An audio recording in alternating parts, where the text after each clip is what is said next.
everybody, Allie Craig here for Social Proof. And on this week's episode of The Real Problem, we're talking about, how to communicate in a way that actually connects. Because just because you're talky doesn't mean anyone's listening.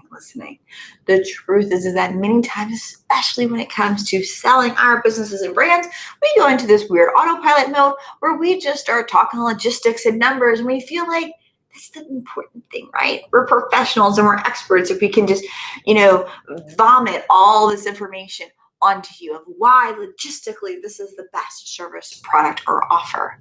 But the truth is that, it's not really what our audience wants. It's not how we can communicate in a way that connects. I mean, think about it from a personal perspective side. When you're talking with a friend, if they're too overly intellectual, do we really want to hang out with them? I mean, look at The Big Bang Theory and Sheldon Cooper. How did his friends feel about him? Because he doesn't relate in the normal way. Yeah, he's loving, but it takes a while to get there. Your audience won't take a while to get there with you. So we have to learn as brands how to communicate in a way that connects with our audience. Here's a couple of ways in which you can do that. Number one, if you know their NERI profile, super helpful, or any other personality style profile. NERI is Neuro-Emotional Relationship Intelligence, which is the one and method I personally love to use, but there's so many other platforms for personality assessments out there. Here's what a personality assessment would do. When you're able to understand their personality, then you're able to know, what foot to lead with. It's not about manipulating who you are or not being something that you're not, but it's about understanding, hey, they're more into facts and figures, or they're more into knowing the end result, or they want to know the relationship side of it. When am I going to be there for them? How am I going to be there for them? So if you know what matters most to them, you lead with that foot first.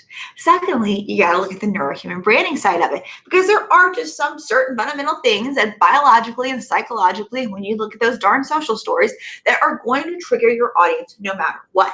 So let's look at the social story element just in particular right now. So if you know when your audience was roughly anywhere between the age of 16 and 21, you know a lot about your audience and you don't even realize it. Between the ages of 16 and 21, that is when society influences us the most. And that means the stories that society tells us influences us the most. What is that in today's world? That's TV. That's movies, guys. And we have Netflix nowadays. So go figure out when your audience was roughly between the ages of 16 and 21, where they lived at the time. So United States or Europe, a little bit different. And then look and see what were the most popular TV shows and movies. And then go do a little Netflix binging. Because here's what that's going to tell you. When you Netflix binge within your industry, so let's say late 80s was your 16 to 21-year-old range, and you're a lawyer. Well, number one law show back then, LA Law. So that's the expectation and the persona, consciously or not, that they're coming in to what and how you'll be. So you're able to, if you can talk to that, either by confirming it or by saying how bull it is, then guess what? You're able to connect with your audience. And social proof and using society stories to your advantage is a great way of doing that. Also, when you're looking at the neurohuman branding, you simply have to just look at the biology of it all.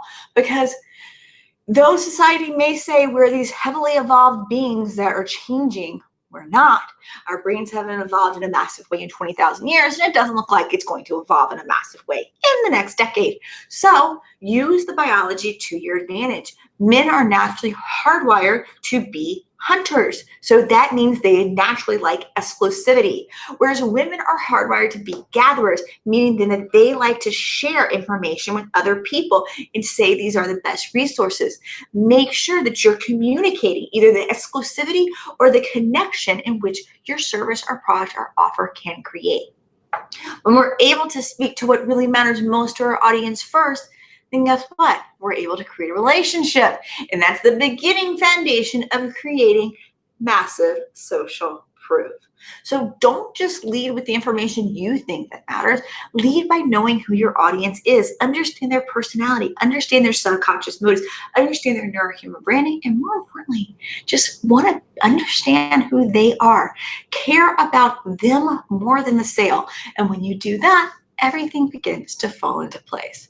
Okay, guys, I hope you have an absolutely amazing week, and I'll see you next time.